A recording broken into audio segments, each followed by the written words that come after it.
The Minister of Justice and Constitutional Affairs, Dr. Joseph Gengakech, has officially announced that South Sudan first by President Dr. Machar, along with other 8 co-accused leaders and more than 20 other individuals, has been indicted on very serious charges.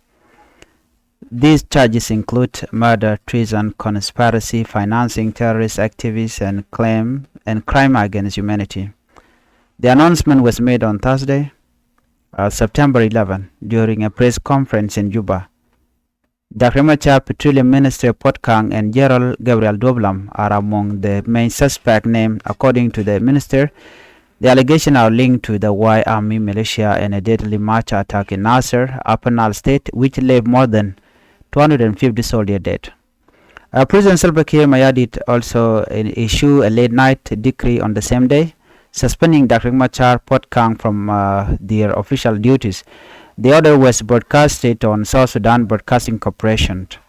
The government argued that the attack was carried out under Machar command. Since March 26, he has been under house arrest, which many observers describe as a power struggle between Kiir and Machar, two of the country's most powerful political leaders.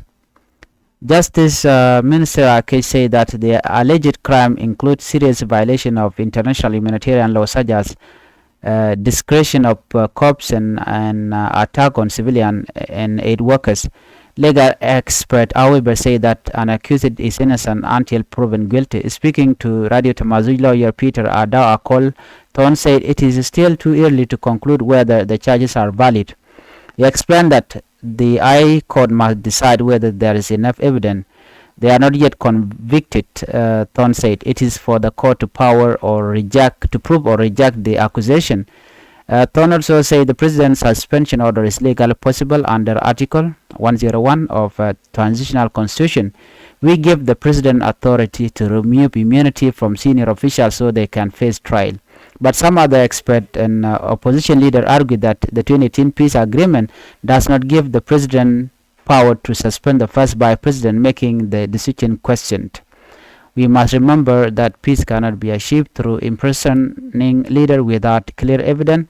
If South Sudan truly want to move forward, dialogue and reconciliation are more important than punishment. Justice must be real, not political.